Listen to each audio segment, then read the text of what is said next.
Had to get to know my father through a jail phone. Just like my father on my dog, I never tell on. Locked us in cages just wishing that we could bail home. We were just trying to get a plate trapped to the mail. Shout out to everybody out there on Team Banky Pound, man. I appreciate the love. I appreciate the support.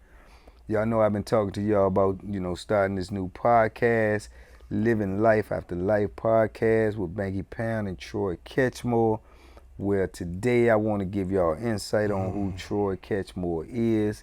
We have Troy Ketchmore in the flesh. For sure. You understand? So, for sure. Yes. So we're going to be chopping it up a little bit today so y'all can get an understanding who Troy Ketchmore is. In short, from me, he's a dude that I met in prison. One of the solid dudes that I met. We instantly click, because of his personality, my personality. We remain friends. His plight was 26 years. 26 years, 8 months. 26 years, wrongfully 8 months. Convicted. Wrongfully convicted. Now, y'all know my plight. Y'all know what I went through or whatever. And I can only imagine, the things that y'all have heard from me, the way I've explained to you what the prison experience was. Just imagine all of that, for decades for something that you did not do. So he absolutely, positively has a story to tell, man, and some good wisdom and information to share with y'all, man. And that's what we're going to be doing on this podcast, Living Life After Life podcast, man. Troy, talk to the people. Let them know who you are, man. First of all, salute. I am Troy Ketchmore, Newport News, born and raised, Bad News, downtown.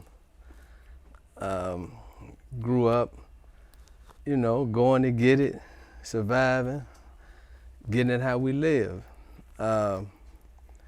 Fast forward, I was involved in a situation March 8th, 1995 that ended up, a friend of mine got killed by accident. I took him to the hospital. Right. So I had an altercation with a guy and, he reached, I reached, trying to, prevent him from shooting me. I swung at him, he hit my arm, my gun discharged. I fell on the ground, he pulled his gun out, shot at me. I jumped up, ran in my car for cover. He chased me, shooting at me. And when I got around my car, I had a guy in the front passenger seat. My man that got killed was in the back seat.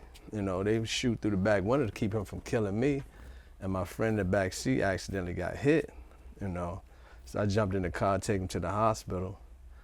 They ended up locking me up, charged me with first-degree murder. Now, me and him pulled up together. Right. And all the testimony said I went to the residence to give my son a gift. Right. So I didn't go there to commit a crime, This is something that just happened. And so at the end of the day, the prosecutor ended up withholding exculpatory evidence from the trial. My attorney knew about it. He had the forensic report with it on there. They had it. It never came out in trial, was never mentioned. The only thing it said was I shot 6 times, but I got a 4-page report from Dr. Michael Batten, the same guy that did the autopsy on George Floyd and Michael Brown, right, that clearly shows that all 6 of the bullets you say I shot are accounted for. None of them hit the victim. Only one left that could have killed him was number 7, shot by another gun, same caliber. They never mentioned it, but they knew about it. Right. And their witness, they put him on the stand, allowed him to lie and say he shot a revolver, which never existed, So they ended up trying me under transfer intent, saying that if I tried to shoot the guy I was beefing with and accidentally shot my friend, and that intent follows the bullet. However, they had a duty by law to prove that I actually shot him before you can transfer anything, because we didn't go to the residence to commit a crime acting in concert. Right. Right? So they allowed their witness to lie and said, he shot out of self-defense because bullets was coming in the car and he was feared for his life. But you're saying I premeditated to go there and commit a crime, so those 2 different motives. So with that being the case, you have a duty to prove that I shot him beyond a reasonable doubt. And the physical evidence would not even allow you to do that. Right. Unless you hold it and it never see the light of day. And that's what happened. And my attorney must have been in cahoots, because the only way this DA would be so arrogant to pursue me for first-degree murder, knowing that they had a duty to prove that I'm the one that actually shot him, as if he knew for a fact that this lawyer that had this evidence was not gonna mention it. And that's what happened. And then the result of that, you ended up spending 26 years, 8 months in prison. 26 years, 8 months. I filed. I had AI buying me lawyer after lawyer after lawyer. They was taking that money. Allen Iverson. Yeah. He fought hard. My family fought. Right. And they was taking that money. They was hiding behind procedure rules. Is what they're doing in Virginia. Is genocide. Is wrong. They fight and hide behind procedure rules because they don't want to deal with the merits of guys' cases. Because if you deal with the merits of guys' cases, then a lot of guys that's actually innocent will come home. Right. You know, and you have an actual innocent written down that they revise the preponderance of the evidence. However, you're still holding on to procedure defaults to keep from viewing the merits of guys' cases. You know, and it should come down to either I did it or I didn't. So in essence, when that all happened, what was your sentence? What did they sentence you to when they sentenced me to 43 years under the new law, 85%. So I was to do 37 straight. The only reason I'm home is because a guy named Fishback won his case. We was wrongfully sentenced too. Those of us that took a jury from 95 to 2000, they wasn't telling the jury that parole had been abolished. So they said we was wrongfully sentenced. Fishback got rhythm, but they didn't make it retroactive. So, you know, the governor, everybody was like, that's not right. So they enacted a provision in the law to put us under parole. And I had the head prosecutor, Howard Gwynn, his office, my attorney, Jared Adams, took him my paperwork to show him that I'm innocent. Right. He wrote an extensive letter asking the parole board to free me on the strength of that. I had the victim's family write a statement saying they know I'm innocent, they want me free, and they called the parole board. Right. And asked them to release me, and they granted me parole. And that's how I got home. I've been home a year so far. A year. Now, you know, during the amount of time you did and the amount of time I did, I know personally what it takes to, you know, to endure that. You know what I'm saying? But let the people know who don't know, man. What was your mindset, man? You know, going in there, you know, seeing year after year tick off, man, knowing that you sitting in here for, you know, something that you didn't do, you know, and then, you know, in your mind, you still have to have that mindset, like, you know, I got to do 37 years. You know, you're hoping that something gonna happen, you know what I'm saying, in between that, because you know the facts, you know that you shouldn't be there. But at the same time, you know, when you in that belly of the beast, you have to have a mindset of well, I'm in here, so I got to be able to live like I'm in here, because you know people will get to looking at the streets and not pay attention to what's in front of them. Yeah. And we in a danger zone when we in there, you know, every day, you know, you can lose your life. So what was your mindset to carry you through them 26 years, 8 months that you was able to come out here and hit the ground running? Well, I mean, my mind went through stages, because initially I went in young. I was 21 when I got locked up. I made it to prison when I was 22. And when I went to prison was dangerous. Yeah, most you definitely. Even the softest dude, you would think he was hard, you know. Everybody worked out when I went to prison. What year you went in? I went in 95. Okay. The old heads made me go to school. Right. You know what I'm saying? I hung with the old heads. But they made me go to school. You know, they took a liking to me. One, Angelo threw me a book. You got a week, like, and we would go from the chow hall to the rocks and build every day. And I'm sitting there, I'm this young kid, and I'm listening to them building, and it's like, till one day I started building and jumping in, and all of them got quiet and just looked at me. Yeah. You know, like they seeing the young child growing up. Right. So I took on the mentality of the individuals in there. It was a whole new world I had to learn, you know. Right. So I left the street with a few dollars thinking I was the guy, but in here, didn't nobody care about that. Yeah. You know, so absolutely. You had to earn your name all over again. Yeah.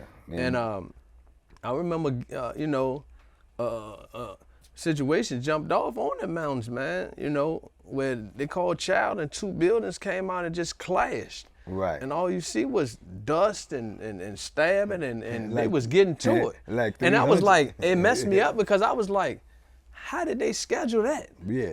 Yeah. You know what I'm saying? When dudes, you hit the young something on site. No, that was on site. Yeah. When the doors came and everybody, the crowd was moving fast, and it just started to happen. And a knife fell right there, and the old head Baby Loc was like, pick it up. Yeah, yeah. We was against the fence, and I, Yeah. you know, with my feet scooping in and grabbing and stand up. Then he looked at me and told me, you got your first knife. Yeah. And they started shooting, and we started running. I'm running thinking, man, I'm going to get killed in here. Right. Like, yeah. You know, and then I just gradually took on that mentality for a while, and it was like, you know, it was on. Like, whatever you say, I'm gonna get you first. Right. I'm coming at you. We're gonna make an example, you know. And in prison, is like a lot of guys deal with paranoia because it's so crazy. Because you'll say one thing to a guy, he'll walk off, and you thinking it's nothing. He'll spin back later. Yeah. At your cell. And be like, yo, what you meant by that? Right. Right? And you might not have meant nothing. Yeah. But that's how prison makes you. Yeah. You know? Because you can't hide behind a tree and just close your eyes and shoot a gun. Yes. Like, this is up close and personal. So the men gonna be the men. And I tell people that all the time, man. You know, in my stories, I be telling them, man, I say, y'all have no idea. I say, if you out here, man, and things going bad, you know, you ain't got this, you know, your job ain't going right, man, your girl, and you feeling all crazy and you want to go out here and do something, you know, stupid, not thinking, man, you have no idea, man. If you got your liberty, you are winning, right. man. You are winning. That's because right. I can promise you on that other side, man, you catching hell every day. That's right. Every day. And the only thing right. that you have to look forward to is the hope today ain't gonna be worse than yesterday. That's right. But you can expect the same thing that you got yesterday. That's right. You just hope it don't be worse. That's right. So when you out here, you winning, man, and you know, like I said, you know, that's a testament to your you know, your will to survive, man, because like I say, you know, like I know, I seen dudes fold up in there, man, dudes take their own life, you know, and dudes, you know, choose other routes, turn into dope fiends, and to mask the pain. But for you to go through, you know, 26 years, 8 months, man, for something that you did not do, that's amazing, bro. I pulled it. I pulled one dude down that hung himself. Yeah. That actually stayed in the cell beside me. Right. And, you know, they let us out the cells. They was clear count late, you know how they be. But he was in the cell by himself. His cellar was gone. And everybody come out, we rushed to the TV. Then I look, we're not away, and dudes coming past the cell, and you see dudes, doing like that. Then the police went over there, it was a new police, and I said, man, let me go and see what's going on. He's sitting up there hanging, you know, and I jump up there and grab him, like, yo, pull him down, you know. We get him down, try to work on him, whatever. But the next day they shipped me, that's how I got the power tank. Right. You know, to try to keep the family from getting in touch with me, you know. But it's these things that, you know, the outside would never know that you had to deal with. You know, a few of the homies lost their mothers. Yeah. You know, and they let you on their floor to holler at them or what have you, but, you know, you got to console them. It's like, it's a whole different world that was taking place while the world out here was taking place as well. So I tell people, you know, we don't do no complaining. Like, this is out here. Yeah. That's all I ask for, so we're going to get to it out here. That's what living life behind life is about. Absolutely. We going to show you, man, you know, if you don't like something, change it. Yeah, you know, it ain't no need to complain about nothing, man. Like I say, that's one thing I've learned since I've been out here. You know, I've been out here two and a half years. Just in a couple of days, be 2.5 years. And it's like, that's one thing that I noticed when I got off the top, man. Just everybody complain every day about the smallest, pettiest things. You know what I'm saying? And I just be looking at them, and to me, it just seems so asinine because I be like, man, you have no idea what dudes is going through in there every day. No idea. And it's like, them problems that y'all complaining about, I know some dudes that pray for them type of problems. They would love them type of problems. Yes. You know what I'm saying? Opposed to the ones that they have, waking up every day and not knowing what your fate is, not knowing if you're gonna have to hurt somebody, put in some work, or somebody gonna try to take your life. You know, and it don't necessarily mean you got to be beefing with somebody in prison because somebody else could have their own thing going on. Mental health. Yeah, they had their own thing going, and they just come at you. Yes. And you got to do what you got to do. I've seen it. Yeah, I said, man, the meekest person a lot of people out here in life got the concept that if you go in prison, you know, you mind your business, you know, or you go to church, or you don't bother nobody, or you a man, it don't make no difference. Trouble is gonna knock on your door in prison. It's just as sure as grits as groceries. And it ain't just us. Like, if the prison is too calm, the administration is gonna do something. They gonna stir it up. To stir it up. They gonna stir it up. They're gonna put up memos to agitate everybody, little nitpicking petty stuff. Right. Like, this is what it does. It's no, you just go do your time and all this. No, and then, you know, they're gonna put you in the cell with somebody. He may be mental health. Right. They don't want to deal with him. They had me in the cell with a dude, man. A dude, you know, he using the bathroom on himself. He ain't taking his meds, and I'm like, so I snapped one morning. Right. And opened the door. Cause he come back from breakfast and I'm in the bed sleep, bruh. And he just, you know, he entered to the toilet and I'm like, yo, ho, let me get out. And then he pull his pants down, I see the drop of doodle hit the toilet, then he sat on it and I jumped up and I lost it. I'm like, oh, hell no, you getting me out of here. Yeah. No, and I popped it up, like, no, he getting out now. Yeah. You know, and they called the sergeant and all them, and no, he was getting up out that cell then. And they will put you in those positions. Yeah, they put me in that position. In those positions. And then, like I say, a lot of times when dudes locked up, like I say, it's just like out here in society, man, you know, what I've seen anyway from my perspective, man, it's just crazy, man. All these dudes just killing dudes, man, for nothing, man, and you killing your own people, and then you complaining and you putting the blame on somebody else.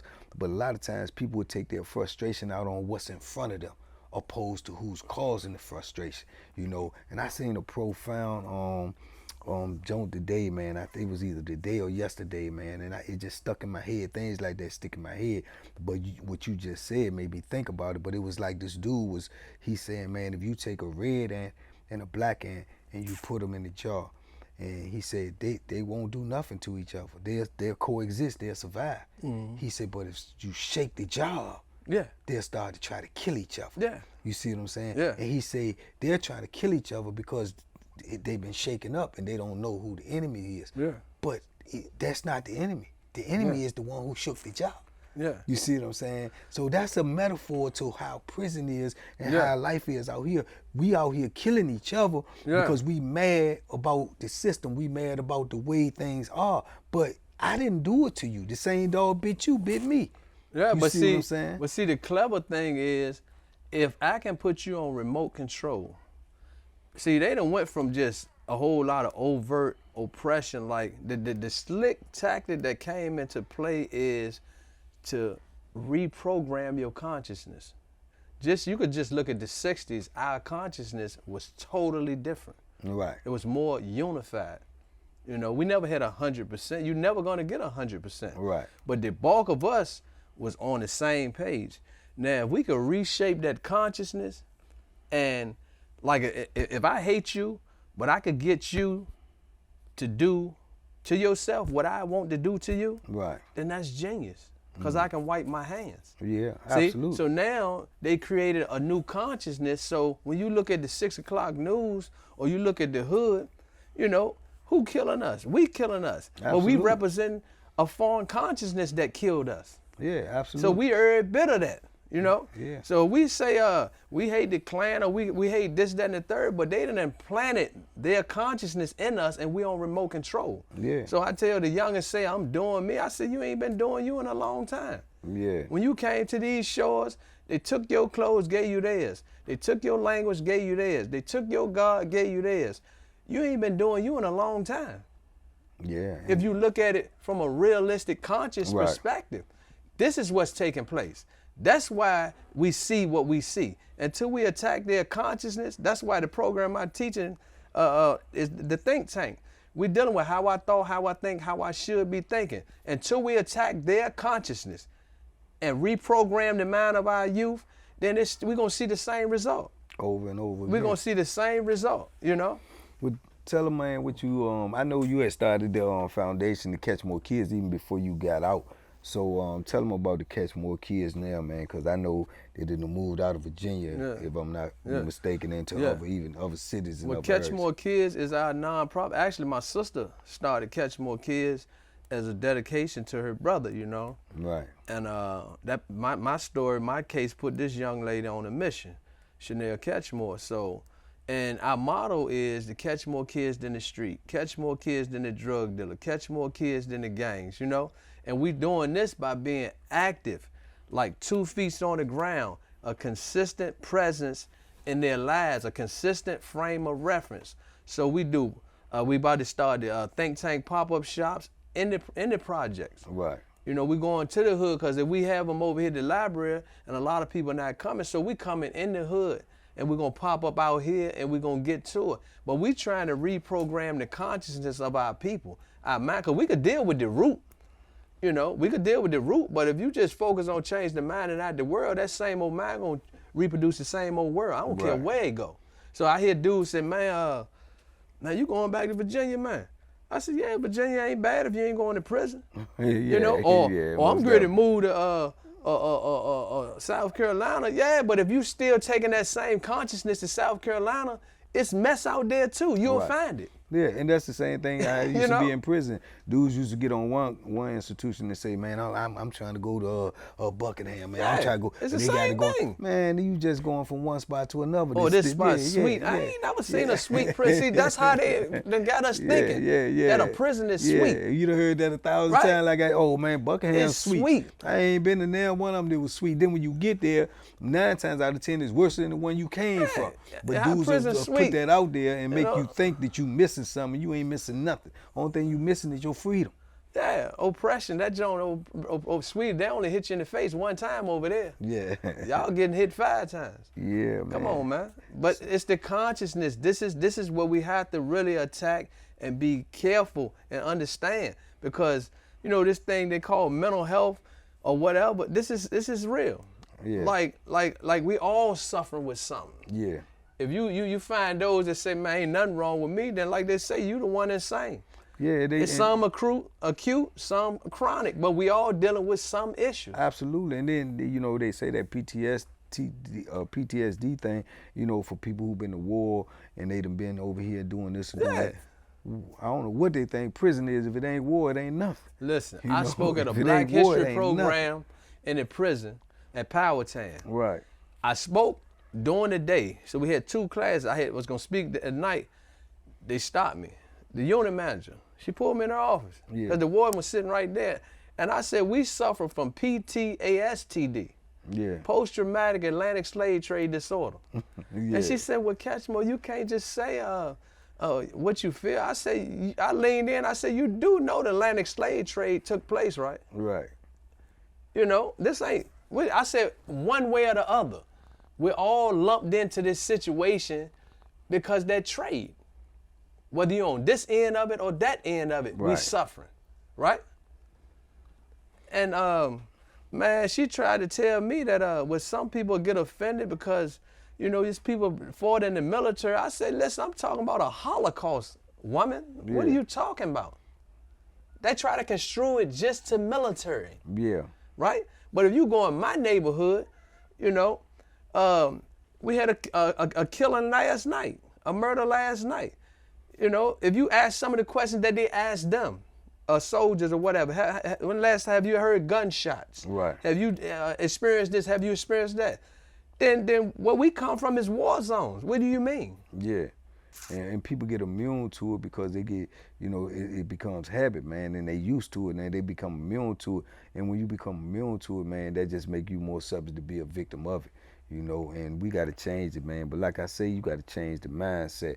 And I always say, man, if nothing changes, man, nothing changes, you know, but we got to change the mindset, man. But that's what we're going to be trying to do on this podcast, man. We're going to be bringing in guests.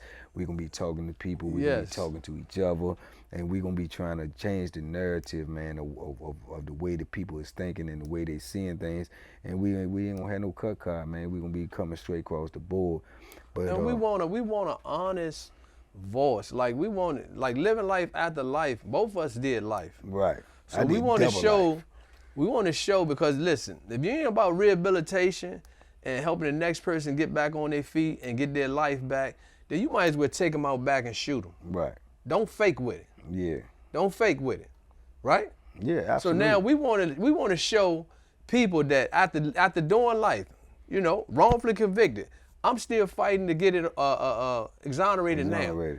That's my fight. I'll deal with that. Right. However, we want to show people that no matter what you've been through, what you're dealing with, that you can come out here and still live life to the fullest, and whatever that definition is for you. Right, and be productive. And be productive. You see what I'm saying? You been out here, man, like I say, a year and some change, man, and I've seen you, I've watched you, you know what I'm saying, you doing your thing, you came out, you ain't miss a beat, and a lot of people be at all at that, like they be telling me, you know, you been out here 2 years, man, and you, why you always smiling?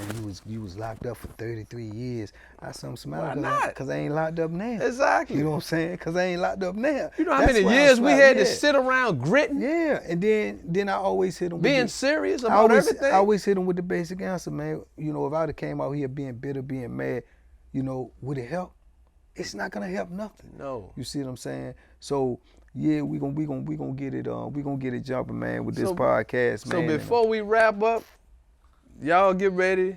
Living life after life. We got some guests coming up. We got some interesting conversation. We're gonna dialogue. I am Troy Ketchmore, Banky Pound. You can catch me at I am Troy Ketchmore YouTube. I am Troy Ketchmore Facebook or Instagram. Get ready, we coming. We're gonna have that talk. Absolutely, and y'all already know where y'all can catch me at.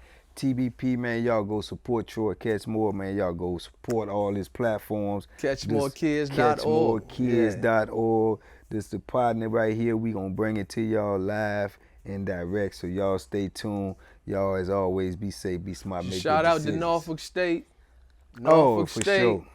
We getting it in. We right here. We right here at Norfolk State. This is Norfolk State facility, and we got some young, bright minds in here, man. Young, bright minds in here. That's right. So, the future. We building with the babies. Y'all go support this historical black college, man. And shout out to ECSU for having me up there. We're gonna bring them athletes back to these historically black colleges. And y'all stay tuned. Deion Sanders, I be here to speak soon too, man. I be here to speak soon to the basketball team, man. So y'all look out for that as well, man. But y'all stay tuned. We be hitting y'all in a minute. Y'all be safe out there. Be smart. Make good decisions, man. And duck them hooks, man.